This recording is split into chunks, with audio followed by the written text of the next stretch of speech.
It's 6:49 to the latest on the war in Ukraine, where world leaders are condemning 2 days of intense Russian missile strikes against civilians. Ukrainian President Volodymyr Zelensky asked President Biden and other leaders for help yesterday in a G7 virtual meeting. Zelensky made a plea for more air defense systems and more sanctions against Russia.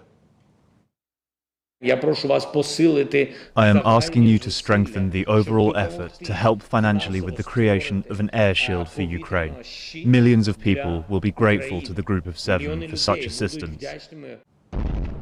Russia's missile strikes have killed at least 19 people in Ukraine. The Kremlin says those attacks are in retaliation for what it claims was a Ukrainian terrorist strike on a critical bridge.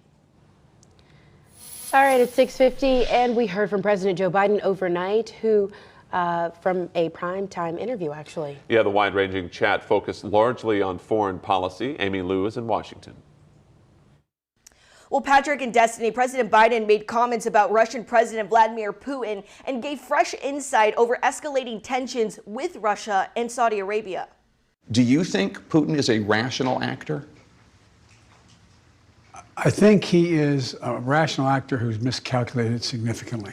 8 months into the Russian-Ukraine war, President Biden sitting down and clarifying his stance on President Putin. The president also justifying his recent mention of nuclear Armageddon following Putin's threats using nuclear weapons. I'm talking to Putin. He, in fact, cannot continue with impunity to talk about the use of a tactical nuclear weapon as if that's a rational thing to do. The president is also rethinking U.S. relations with Saudi Arabia after siding with other oil-producing countries to cut production. Biden is calling on Congress to take action. I'm not going to get into what I'd consider and what I have in mind, but there will be consequences. And that cut in oil production is likely going to lead to higher gas prices here in the U.S., playing into growing uncertainty over the economy. President Biden really downplayed that, saying a slight recession is possible. In Washington, I'm Amy Lou, WYFF News 4. Well, after more than 20 years in prison, the subject of a popular true crime podcast is now a free man.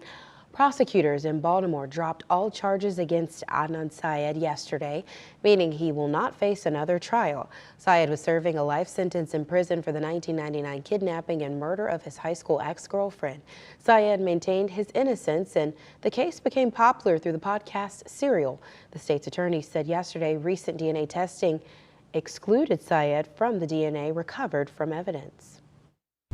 Today, tomorrow, and until my administration ends, we will continue to utilize every available resource to prosecute whoever is responsible for the death of Hae Min Lee. Prosecutors requested Syed's conviction be vacated last month. A judge approved the motion. Syed was ordered on house arrest until prosecutors decided whether or not to retry him. At 6:53, Duke Energy will be testing its sirens around the Oconee Nuclear Center. This is happening later today. The 3-minute test will happen between 11 a.m. and 1 p.m. Duke Energy says the tests are to ensure that the sirens are functioning properly. There's no public action required, but officials say if there was ever a real emergency at the plant, local radio and TV stations would broadcast information and instructions to the public. And at 6:53, Clemson students held their second annual Take Back Pride March. That march is in response to statements made by another student organization in April in regards to a drag show held on campus. More than 100 students took part last night, calling for inclusion, respect, and to be seen. Organizers say they hope these protests will one day become celebrations. This is first and foremost a protest, but that doesn't mean in the future that we don't want this to just be a celebration of queerness on Clemson's campus and how administration in the future will support us. That's something we would love to celebrate. Now, we have reached out to Clemson officials in regards to the demands there, and we are waiting for a response. Anderson hosted its 8th annual Farm to Table event. This was hundreds of people gathering in downtown Anderson last night to celebrate local farms and restaurants. They teamed up to create some delicious farm to table dishes, as always. A dozen restaurants and several wine vendors took part.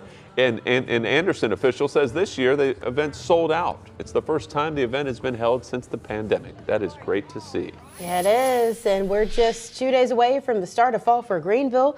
The first full day is Friday, but the festival kicks off Thursday night at 5 with a concert.